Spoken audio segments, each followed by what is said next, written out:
Cinema পাড়ায় এবারে ঈদ ছিল বেশ জমজমাট। 15 দিন পেরিয়ে গেলেও এখনো ঈদের সিনেমা দেখা নিয়ে চলছে উন্মাদনা। ফলে হুমড়ি খেয়ে পড়ছেন দর্শকেরা। সারা বছর ধুকে ধুকে চলা সিনেমা হলগুলো যেন প্রাণ ফিরে পেয়েছে, যার দরুন হল মালিকরাও দারুণ খুশি।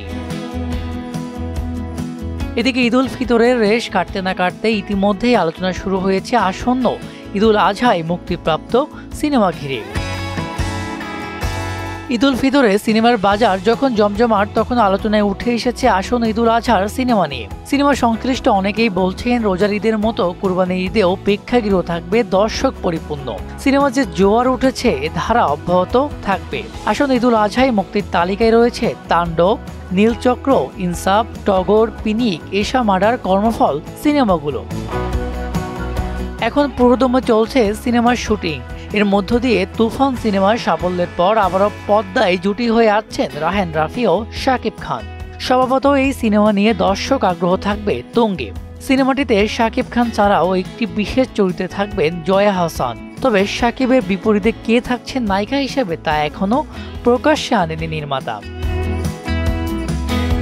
এবার ঈদুল আজহায় দেখা যেতে পারে আরেফিন শুভকেও। দীর্ঘ অনেক বছর ঈদে তার দেখা মেলেনি, তবে এবার স্বরূপে হাজির হবেন তিনি। তার অভিনীত নীলচক্র সিনেমাটি মুক্তির কথা রয়েছে। মিঠু খান পরিচালিত এই সিনেমায় আরেফিন শুভর সঙ্গে দেখা যাবে মন্দিরা চক্রবর্তীকে। কোরবানি ঈদকে ঘিরে নির্মিত হচ্ছে আরেক সিনেমা ইনসাফ। ঈদুল ফিতরের মুক্তির লক্ষ্যে নির্মাণ শুরু হলেও এখন এটি ঈদুল আজহাকে টার্গেট করে এগোচ্ছে। ইতিমধ্যেই সিনেমাটির 95% শুটিং শেষ হয়েছে বলে জানা গেছে। এ সিনেমার মধ্য দিয়ে অনেকদিন পরে পদ্মায় ফিরছেন শরীফুল রাজ। তার সঙ্গে পদ্মায় হাজির হবেন মোশাররফ করিমও।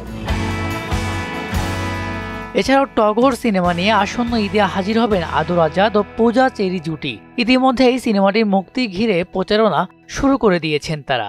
এই সিনেমাটি পরিচালনা করছেন আলোক হাসান। ঈদুল আজহায় মুক্তির তালিকায় রয়েছে এশা মার্ডার, কর্মফল সিনেমাটিও। আসন্ন ঈদে মুক্তির লক্ষ্যে পুরোদমে কাজ চালিয়ে যাচ্ছেন নির্মাতা সানি সানোয়ার। সারা বছর প্রেক্ষাগৃহগুলো দর্শক শূন্য থাকলেও ঈদকে ঘিরে তা হয়ে ওঠে চাঙ্গা। আর তাই তো ঈদুল ফিতরের আমেজ শেষ হওয়ার আগেই আবারও আলোচনায় উঠে এসেছে ঈদুল আজহায় মুক্তি মিলবে কোন কোন সিনেমা। মেজবা রহমান, মোহনা ডিজিটাল।